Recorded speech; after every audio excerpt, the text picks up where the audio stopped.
고린도전서 6장 1절로 마지막 절까지 제가 봉독합니다. 너희 중에 누가 다른 이와 더불어 다툼이 있는데 구태여 불의한 자들 앞에서 고발하고 성도 앞에서 하지 아니하느냐? 성도가 세상을 판단할 것을 너희가 알지 못하느냐? 세상도 너희에게 판단을 받겠거든 지극히 작은 일 판단하기를 감당하지 못하겠느냐? 우리가 천사를 판단할 것을 너희가 알지 못하느냐? 그러하거든 하물며 세상 일이랴. 그런즉 너희가 세상 사건이 있을 때에 교회에서 경히 여김을 받는 자들을 세우느냐? 내가 너희를 부끄럽게 하려 하여 이 말을 하노니 너희 가운데 그 형제간의 일을 판단할 만한 지혜 있는 자가 이같이 하나도 없느냐? 형제가 형제와 더불어 고발할 뿐더러 믿지 아니하는 자들 앞에서 하느냐? 너희가 피차 고발함으로 너희 가운데 이미 뚜렷한 허물이 있나니 차라리 불의를 당하는 것이 낫지 아니하며 차라리 속는 것이 낫지 아니하냐? 너희는 불의를 행하고 속이는구나. 그는 너희 형제로다.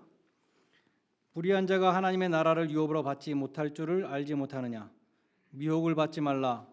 음행하는 자나 우상 숭배하는 자나 간음하는 자는 탐색하는 자나 남색하는 자나 도적이나 탐욕을 부리는 자나 술 취하는 자나 모욕하는 자나 속여 빼앗는 자들은 하나님의 나라를 유업으로 받지 못하리라.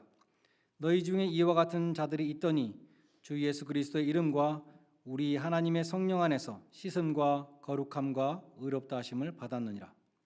모든 것이 내게 가하나 다 유익한 것이 아니요 모든 것이 내게 가하나 내가 무엇에든지 얽매이지 아니하리라. 음식은 배를 위하여 있고 배는 음식을 위하여 있으나 하나님은 이것저것을 다 폐하시리라. 몸은 음란을 위하여 있지 않고 오직 주를 위하여 있으며 주는 몸을 위하여 계시느니라. 하나님이 주를 다시 살리셨고 또한 그의 권능으로 우리를 다시 살리시리라. 너희 몸이 그리스도의 지체인 줄을 알지 못하느냐? 내가 그리스도의 지체를 가지고 창녀의 지체를 만들겠느냐? 결코 그럴 수 없느니라. 창녀와 합하는 자는 그와 한 몸인 줄을 너희가 알지 못하느냐? 일러스되 둘이 한 육체가 된다 하셨나니 주와 합하는 자는 한 영이니라. 음행을 피하라. 사람이 범하는 죄마다 몸 밖에 있거니와 음행하는 자는 자기 몸에 죄를 범하느니라. 너희 몸은 너희가 하나님께로부터 받은 바 너희 가운데 계신 성령의 전인 줄을 알지 못하느냐? 너희는 너희 자신의 것이 아니라 값으로 산 것이 되었으니 그런즉 너희 몸으로 하나님께 영광을 돌리라. 아멘.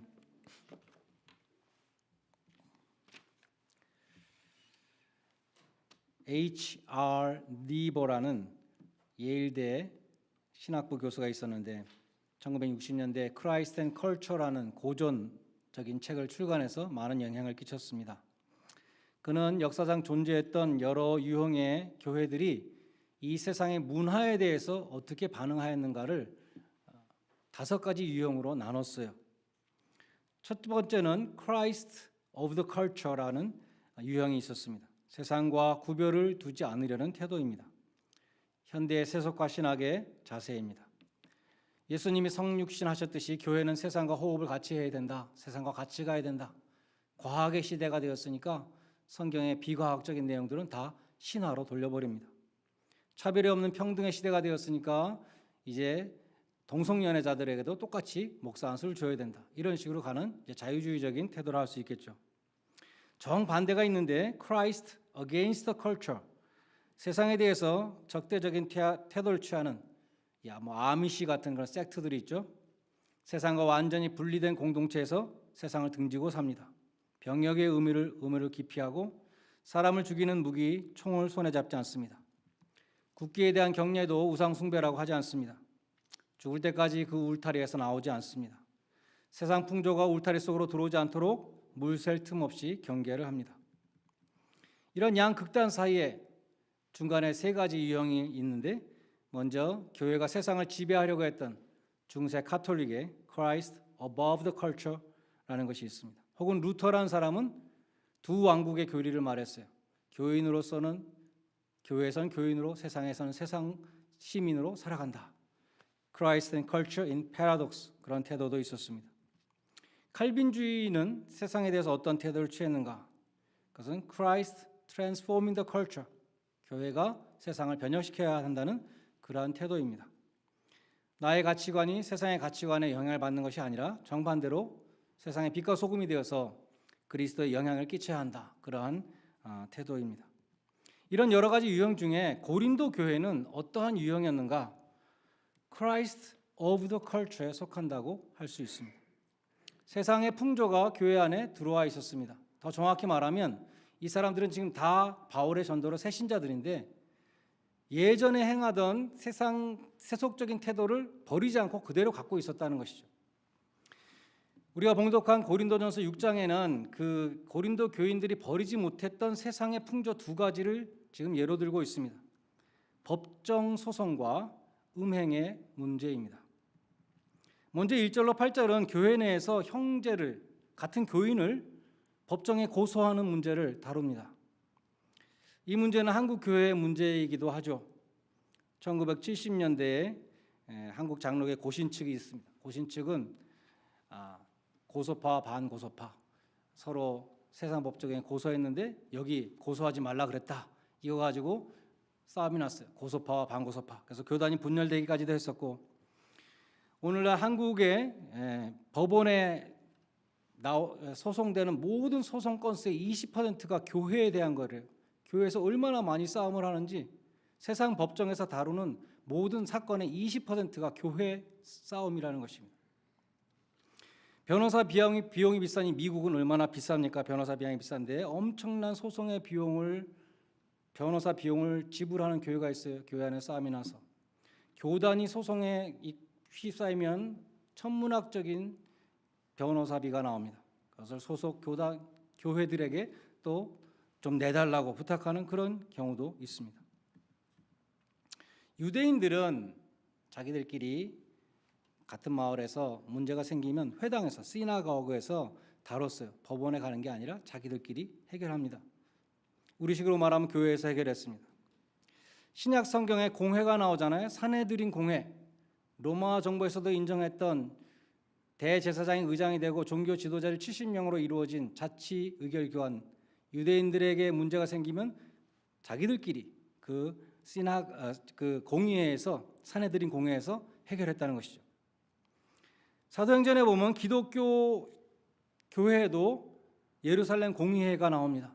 사도행전 15장에 보면 사도 바울이 유대인에게도 할례를 줘야 되는가, 이 문제를 가지고 사도들의 모임에 가서 이것을 판결해 달라고 부탁을 하죠. 그래서 교회 내의 문제를 세상 법정으로 가져가는 것은 구약에도 없고 신약에도 없어요.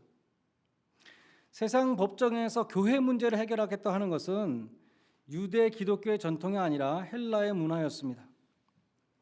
법정이 없는 곳은 헬라 땅이 아니다 할 정도로 법정이 많았죠. 그리고 헬라인들은 배심원 제도가 있었어요. 그러한 법정의 문화가 로마로 이어졌고, 로마는 법이잖아요. 로마 법. 오늘날 미국은 이러한 그레코 로만 전통에 있다고 할 수 있습니다. 미국의 로이어들의 숫자가 2016년 기준으로 1.3 밀리언이 넘는데요. 매년 아주 많이 늘어나고 있다고 합니다. I will sue you, 이런 말 얼마나 많이 듣습니까? 텔레비전 광고에 변호사들 광고가 얼마나 많이, 교통사고 나면 나한테 오라고 아주 너무나 많이 나오죠. 그렇게 변호사가 많다는 거예요. 일반 시민들이, 지금 우리 미국의 법제도는 유죄냐 무죄냐를 판사가 판결하지 않고 배심원들이, 일반 평범한 시민들이 무작위로 뽑힌 시민들이 판정하는 배심원 제도, 이것도 헬라에서부터 나온 것입니다.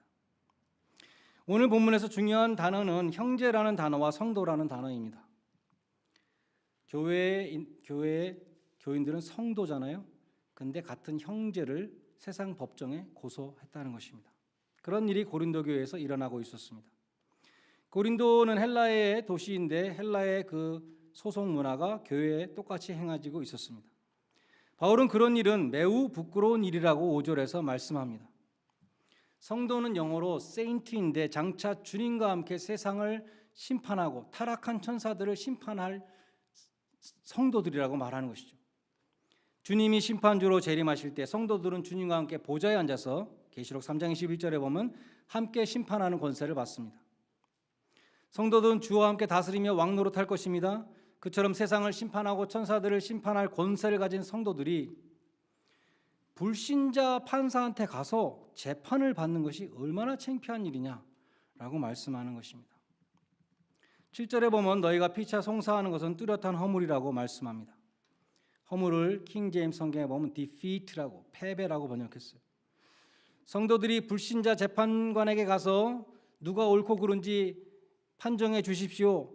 그리고 우리는 그 판정에 따르겠습니다 하는 것은 성도로서 수치스러운 것일 뿐만 아니라 완전한 패배라는 것입니다. 교인들끼리 싸울 때 승자는 마귀밖에 없습니다. 교회에 분란이 일어나면 하나님의 영광을 가리게 됩니다. 그러므로 문제가 생기면 세상 법정에 가지 말고 교회 안에서 해결하라고 말씀합니다. 너희 가운데 그 형제 간 일을 판단할 지혜 있는 자가 한 사람도 없느냐? 너희가 지혜가 있다고 자랑하면서 사도 바울이 너희를 창피하게 하려고 내가 이 말한다, 그렇게 말하죠. 성도 간의 문제는 교회 내에서 판단해서 해결하라는 것입니다. 교회에서 전혀 존경을 받지 못하는 사람, 성경도 하나도 모르고 교회가 뭔지도 모르고 세상 경험도 없고 그런 사람한테 가서 머리가 허연 목사 장로들이 가서 우리 문제가 생겼는데 판결해 주십시오. 얼마나 창피한 일인가. 그것은 패배다라고 말씀하는 것이죠. 결론은 7절에 있습니다. 세상 법정까지 가느니 차라리 불의를 당하는 것이 낫지 아니하며 차라리 속는 것이 낫지 아니하냐. 형제들 간에 손해를 보고 참는 것이 낫지 않겠느냐. 70번씩 7번이라도 용서라고 주님은 말씀하셨습니다. 주님께 믿고 맡기면 주님이 해결해 주십니다. 주님이 해결해 줄 때는 아무런 부작용이 없습니다. 후유증도 없습니다. 원수되는 일도 일어나지 않습니다. 내가 죽으면 하나님의 영광이 드러나고 교회의 명예도 지킬 수 있다는 것입니다. 로마서 12장 19절은 원수를 친히 갚지 말고 하나님의 진노하심에 맡기라고 말씀합니다. 성도들이 교회 일로 세상 법정까지 가서 싸울 때에 세상은 교회를 비웃습니다. 살아계신 하나님이 치리하시도록 인내하고 기도하며 기다리는 그러한 복된 성도들이 되어야 할 것입니다. 두 번째로 고린도 교회에는 고린도의 음란한 문화가 그대로 들어와 있었습니다. 오늘 본문에는 그들이 음행을 정당하기 위한 주장이 두 가지 나오는데, 첫째는 모든 것이 가하다는 것입니다. 우리가 예수 믿고 죄사함 받았고 율법으로부터 자유함을 얻었는데 음행을 해도 된다는 것이죠. 거기에 대해서 바울은 모든 것이 가하나 다 유익한 것이 아니요 모든 것이 가하나 내가 무엇이든지 얽매이지 아니하리라, 이렇게 말씀을 해요. 영어로 I will not be mastered by anything. 내가 어떤 것에도 종노릇 하지 않겠다. 술이나 담배나 마약이나 음행이나 중독이 되면 거기 이제 종노릇을 하게 되잖아요. 나는 자유다. 나는 크리스찬의 자유를 갖고 있다라고 말하면서 그런 일들 행할 때 오히려 종노릇하게, 죄의 종노릇하게 된다는 것입니다. 고린도 교인들이 음행을 정당화하는 두 번째 주장은 식물은 배를 위하여 있고 배는 식물을 위한다. 배는 스토마크잖아요. 우리 먹는 배. 음식이 이 배를 위해 있는 것처럼 우리 몸은 음란을 위해 있다. 이런 말을 했습니다. 그러나 바울은 음식을 먹는 것과 음란은 엄연히 다르다고 말씀합니다. 음식을 먹는 것은 죄가 아니지만 음행은 죄인 것이죠. 특별히 바울은 오늘 본문에서 우리 몸이 왜 중요한가, 왜 몸으로 죄를 지으면 안 되는가, 왜 몸으로 하나님께 영광 돌려야 되는가, 이 모든 것들에 대해서 성부, 성자, 성령, 삼위일체 하나님을 들어서 말씀합니다. 첫 번째로 성부 하나님은 우리 몸을 창조하셨을 뿐만 아니라 그의 권능으로 우리를 다시 살리실 것입니다. 예수님도 사람의 몸을 입고 이 세상에 오셨고 하나님이 예수님의 죽은 몸을 다시 살리셨습니다. 그러므로 영혼만 중요하고 몸은 중요하지 않다는 생각 많이 갖고 있는데 그것은 비성경적이에요. 영혼은 선하고 육체는 악하기 때문에 예수님이 육체를 입을 수 없다. 초대교회 영지주의 이단이 있었습니다. 우리 몸이 중요하지 않다면 하나님이 왜 몸의 부활을 일으켜 주시겠습니까? 하나님 보시기에 몸이 그처럼 중요하기 때문에 우리는 몸의 청지기로 살아야 되죠. 잘 관리해야 되고 몸으로 죄를 지으면 안 된다는 것입니다. 18절에 보면 다른 죄와 달리 음행하는 자는 자기 몸에 죄를 범한다 말씀합니다. 그리고 16절에 보면 창녀와 합하는 자는 저와 한 몸이 되는 것이다 말씀하면서 하나님이 아담과 이브에게 주신 말씀을 인용해요. 둘이 합하여 한 몸을 이룰지라. 하나님이 우리 몸을 주셨고 우리 몸을 부활시킬 것이기 때문에 우리 몸으로 죄를 지으면 안 된다는 것입니다. 두 번째, 성자 예수님은 우리의 몸을 값주고 사신 주인이시며 우리 몸은 그리스도의 지체라고 말씀합니다. 17절은 우리가 예수를 믿음으로 주님과 한 영이 되었다고 또 말씀합니다. 우리는 주님의 몸된 교회의 지체, 멤버가 되었습니다. 주님께서 나는 포도나무여 너는 가지다 말씀하셨죠. 그런데 창녀와 한 몸이 됨으로써 우리 몸을 창녀의 지체로 만드는 것은 있을 수 없는 일이라고 15절과 16절에서 말씀합니다. 예수님은 우리를 자신의 피로 값주고 사셨습니다. 그래서 계시록 5장 9절에 보면 24장로가 새 노래로 주님을 찬양하는데 그 가사에 보면 사람들을 피로 사서 하나님께 드리시고 이런 가사가 있어요. 베드로전서 1장 19절에 하나님이 우리를 구속하실 때 금이나 은으로 구속하신 것이 아니라 그리스도의 보배로운 피로 우리를 구속하셨다고 사셨다고 말씀합니다. 오늘 본문 19절과 20절도 너희는 너희 자신의 것이 아니라고 말합니다. 너희는 너희 몸을 값주고 사신 주님의 것이다 말씀합니다. 내 몸은 값주고 사신 주님의 것이기 때문에 내 몸이라고 내 마음대로 하면 안 된다는 것입니다. 내 몸의 주인이 아니라는 것이죠. 세 번째로 성령님이 우리 안에 계시기 때문에 우리 몸은 성령의 전이라고 19절은 말씀합니다. 이 예배당도 우리가 예배하고 기도하는 것이기 때문에 성령의 전이라고 할 수 있죠. 우리가 이 예배당에서 성령의 전에서 불상을 세운다든지 무당을 불러다가 굿한다든지 그러면 되겠습니까? 당연히 안 되겠죠. 우리가 성령의 전에서 음행을 하면 되겠습니까? 당연히 안 되겠죠. 심지어 이 예배당에서 회의를 하면서 서로 다툰다면 그것도 성령을 근심케 하는 일이 되는 것입니다. 마찬가지로 우리 몸은 성령님이 거하시는 성령의 전이라는 것을 늘 기억해야 합니다. 우리 몸은 하나님이 주신 몸이고 주님께서 값주고 사신 몸이고 성령께서 거하시는 성령의 전입니다. 어찌 이 몸을 가지고 음행의 죄를 지으며 창녀의 지체를 만들 수 있겠는가? 사도 바울은 성삼위 하나님을 들어서 말씀하고 있습니다. 그래서 결론적으로 20절에 보면 그런즉 결론이죠. 너희 몸으로 하나님께 영광을 돌리라. 로마서 12장 1절과 같은 말씀입니다. 그러므로 너희 몸을 하나님이 기뻐하시는 거룩한 산 제물로 드리라. 이는 너희의 드릴 영적 예배니라. 이 영적 예배라는 구절의 영적은 헬라어로 보면 로기코스라는 단어입니다. 바울의 서신에서 영적이라는 단어는 대부분 뉴마토스예요. 뉴마, 스피릿에서 나온 스피리추얼인데 여기는 그 단어가 아닙니다. 로고스에서 나온 로기코스예요. 그래서 킹 제임스 성경을 보면은 reasonable service다. 너희 몸을 산 제물로 드리는 것이 reasonable service라고 말합니다. 로고스가 reason이니까 로기코스를 reasonable로 번역했죠.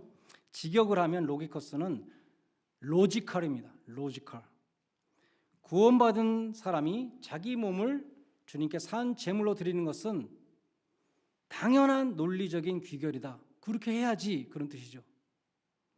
너희는 하나님의 은혜로 구원을 받았다. 그러므로 너희 몸을 산 제물로 드리라. 이것이 구원받은 성도가 마땅히 해야 될 예배라고 말씀하는 것입니다.